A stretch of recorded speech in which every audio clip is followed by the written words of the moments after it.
अच्छा नहीं है कि आदम अकेला रहे, मैं उसके लिए एक मददगार बनाऊंगा। Can you see the difference in these two statements? किसी अकेलेपन का इलाज, कोई अकेला है, उसका जवाब मैं मददगार देता हूं नहीं हो सकता। Think about it. It's not good that he should be alone. I will make him a friend. Makes more sense.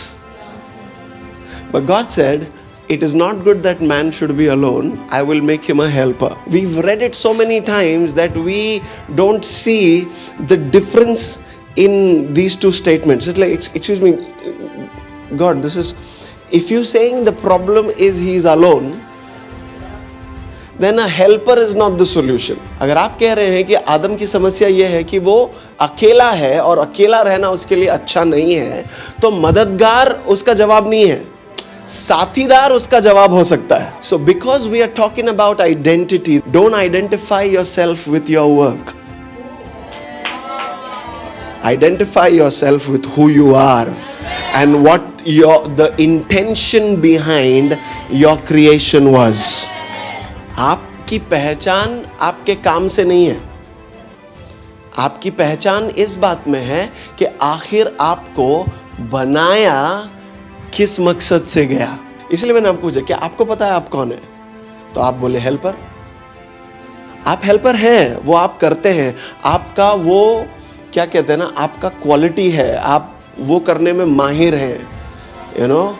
लेकिन आपके बनाने का वजह ये था कि आदम अकेला है. परमेश्वर सोच रहा है मैं दिन की ठंडक में उससे मिलता हूँ और फिर मैं चला जाता हूँ. क्योंकि बाइबल अगर कहती है आदम ने बागीचे में परमेश्वर के कदमों की आहट को सुना, यानी कि परमेश्वर आते और जाते थे.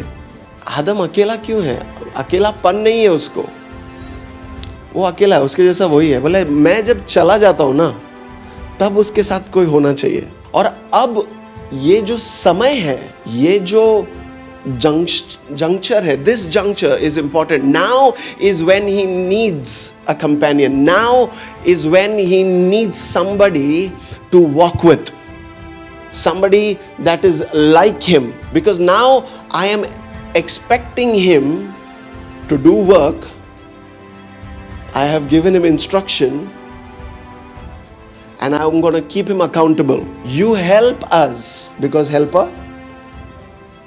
आप हमारे साथ जीवन व्यतीत करते हो, आप हमारे साथ जिंदगी बिताते हो, यू नो, अलग अलग रोल्स में. भी एक पत्नी की तरह, कभी एक माँ की तरह, कभी बेटी की तरह, बहन की तरह. You help us obey, you help us hear and understand instructions, you help us remain accountable.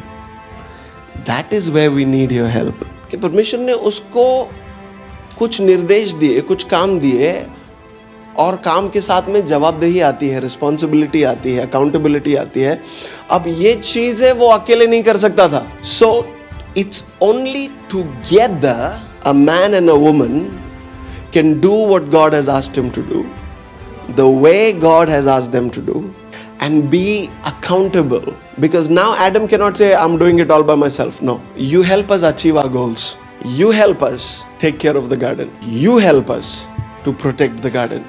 That is why at a particular point, इसीलिए एक समय के बाद, कुछ घटनाओं के बाद परमेश्वर ने कहा अब इसका अकेले रहना ठीक नहीं है. उसको बनाया उस दिन, पहले दिन नहीं बोला ये बात. And suddenly God is like, now let's talk business. You will take care of this garden. तब तक उसको खाली गार्डन के मजे लेने थे. अब कह रहा है गार्डन तुझको संभालना है. दूसरा, ध्यान दे कि कोई खराब नहीं करे, प्रोटेक्ट इट. तीसरा, ये जो फल है ये पेड़ का, ये तू नहीं खाएगा, बाकी सब खा लेना.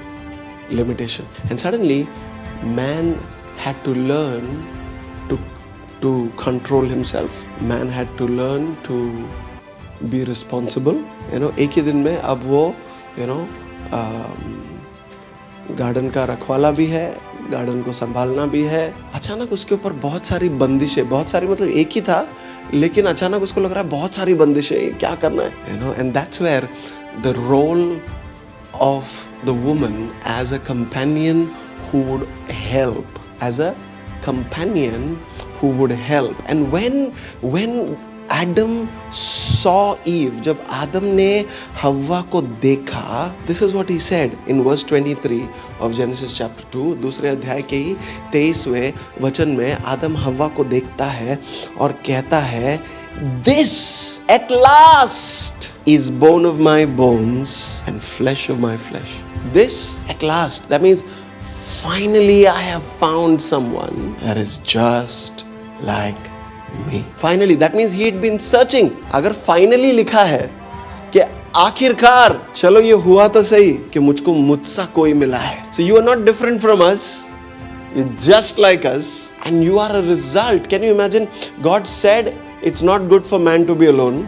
That was his thoughts. But Adam was thinking there's no one like me. That is not written. क्योंकि अगर वो फाइनली बोल रहा है यानी कि सोचा तो है उसने, तो सोचा है तो लिखा क्यों नहीं गया है? See, he knows what we're thinking. So he was searching. His search was over. उसका जो ढूंढना था वो खत्म हो गया था. तब हमको समझ में आता है कि परमेश्वर ने क्यों कहा कि ये अकेला है, क्योंकि परमेश्वर ने उसके विचारों को पढ़ा. So you are the result of man's meditation that God understood